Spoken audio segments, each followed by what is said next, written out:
Acompañando a Jesús, una serie de meditaciones que te ayudarán a hacer oración con don Sebastián García Noblejas, sacerdote de la prelatura del Opus Dei.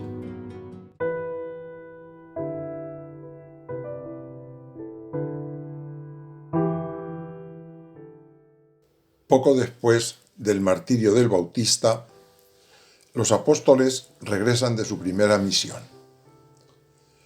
Corre la primavera, tiempo en que los pescadores, amainadas ya las tormentas y borrascas del invierno, se adentran en las aguas del lago con la esperanza de una pesca abundante.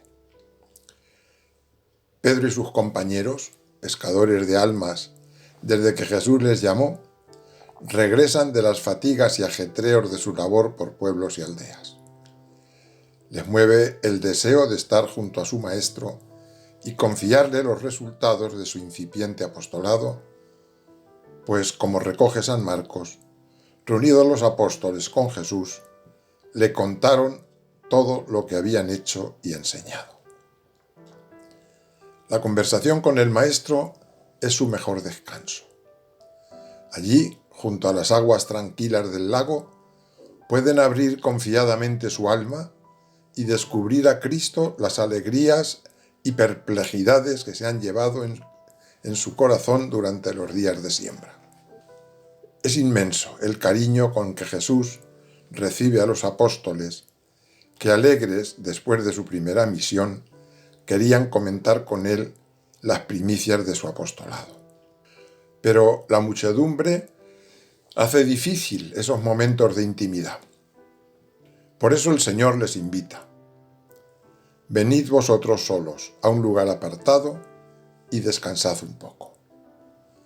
Porque eran muchos los que iban y venían y ni siquiera tenían tiempo para comer.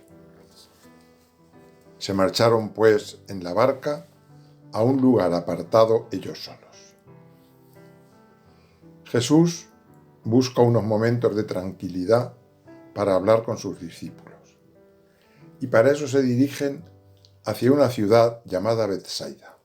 Se trata de Betsaida Julias, una ciudad situada al otro lado del lago, junto a la desembocadura del Jordán, hecha construir por el tetrarca Filipo en honor de la hija del emperador Augusto.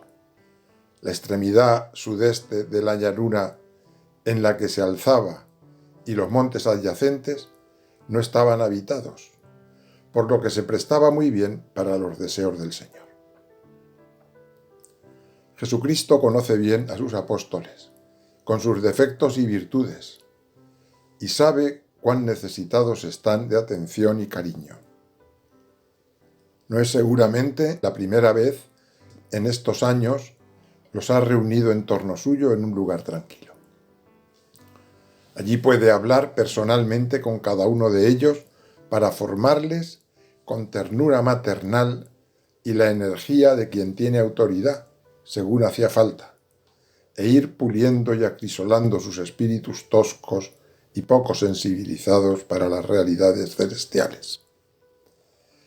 Tiempo de formación son los días de nuestra vida, y la Iglesia, como madre buena, se vuelca en cada uno de sus hijos para convertirnos en apóstoles que derramen entre los hombres la luz y la doctrina de Cristo. Muchas veces, nos hacía considerar San José María, habéis sido conmigo espectadores asombrados, protagonistas de esas escenas, porque desde el principio os he enseñado a vosotros, que sois también apóstoles, elegidos con predilección por Jesús, a meteros en las páginas evangélicas y a través de ellas a convivir fraternalmente con los primeros 12. Por eso el modo de actuar el Señor con los apóstoles durante aquella etapa de formación os es familiar y se ha grabado en vuestras almas con la fuerza con que arraigan los recuerdos más íntimos hasta constituir en nosotros una segunda naturaleza.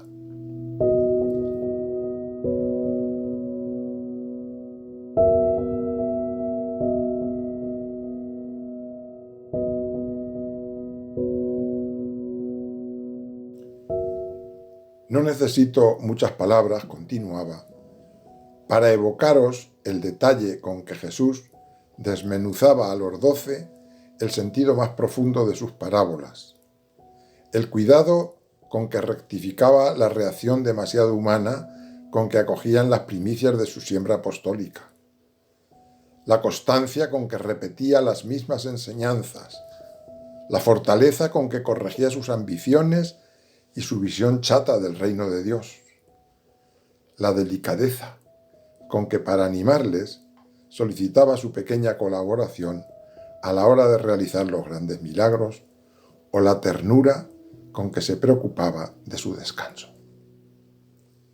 Esta escena evangélica se reproduce casi literalmente en nuestra vida, como nos hacía considerar San José María. ¿No os dais cuenta de que algunas veces parece que el Señor quiere apartarse del mundo con los suyos?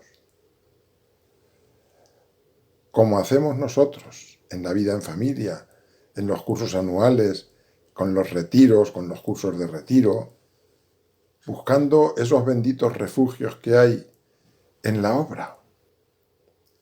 Con esos medios tratamos más al Señor y tenemos luego más fortaleza para lanzarnos en medio de la muchedumbre. En las convivencias, los retiros y los diversos medios de formación y descanso que tenemos a nuestro alcance, nos apartamos por un momento del trajín habitual con el deseo de volver luego a la actividad ordinaria con nuevo ímpetu. Porque nosotros estamos muy a gusto en medio del mundo y lo amamos. Es el lugar de nuestra pelea. Una guerra de amor y de paz. El sitio donde el Señor nos ha puesto para que le demos gloria, para buscarle almas, para que nos santifiquemos. Con su corazón de padre y de madre, preocupado por el bienestar físico y espiritual de sus hijos, el fundador del Opus Dei dio unas normas para que todos pudieran gozar del necesario descanso que templa el ánimo y restaura las fuerzas gastadas en el servicio de Dios. Sé bien, hijas e hijos míos, escribió, que no hace falta que os insista en este punto. El trabajo es una realidad en nuestras vidas, y sabéis como yo lo que es el cansancio y el sacrificio. Tenemos una enfermedad crónica en el Opus Dei, decía, que es el trabajo, una enfermedad contagiosa, incurable y progresiva. No sabemos estar sin hacer nada. Me parece por eso oportuno recordaros la conveniencia del descanso. Si llegara la enfermedad, la recibiremos con alegría, como venida de la mano de Dios, pero no podemos provocarla con nuestra imprudencia. Somos hombres y mujeres y necesitamos reponer las fuerzas de nuestro cuerpo. De ahí el descanso que he querido que viváis. Descansar, por otra parte, no es no hacer nada, es cambiar de ocupación. En realidad, vivido con nuestro espíritu, el mismo descanso y también la enfermedad y la vejez, cuando vengan, es verdadero trabajo.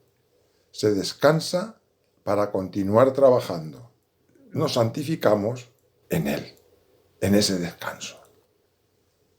Seguimos de este modo el ejemplo del Señor y de los primeros 12. Todos hemos de contribuir a la formación y al necesario descanso de los demás, pero especialmente quienes tienen la labor de ayudar a los demás. Esos tienen que saber adelantarse a sus hermanos y adivinar sus gustos y deseos buenos y nobles, pues ocurrirá que algunos, movidos por el espíritu de sacrificio, en ocasiones no bien comprendido, porque no es virtud ocultar la enfermedad o el cansancio, no manifestarán su necesidad de descansar o de cambiar por algún tiempo de ambiente. Cuidad, pues, de que vuestros hermanos descansen y estén fuertes. Con todo, si alguna vez las exigencias del trabajo o de nuestra pobreza nos impiden descansar lo debido, no nos inquietemos ni nos sintamos víctimas ni pensemos que hacemos un favor al Señor. Hay mucha gente que por motivos humanos llevan una vida dura de trabajo y de esfuerzo. No vamos a ser nosotros menos. También en esto tenemos el ejemplo de los apóstoles. Narra San Marcos que al subir a la barca en Cafarnaún rumbo a un lugar solitario de la otra orilla del lago, algunos los vieron marchar y muchos los reconocieron. Fueron allá a pie desde todas las ciudades y llegaron antes que ellos. Atrás quedan los planes de un merecido reposo, porque el Señor tiene puestos los ojos y el corazón en la gente, en todos los hombres, sin excluir a nadie, y no se niega a atender a quienes piden su ayuda. También nosotros estamos junto a Cristo, no para aislarnos, sino por el contrario, para darnos a la muchedumbre. De cuando en cuando nos retiraremos a la barca o nos apartaremos a un monte como Jesús, pero lo ordinario será vivir y trabajar entre la gente como uno más.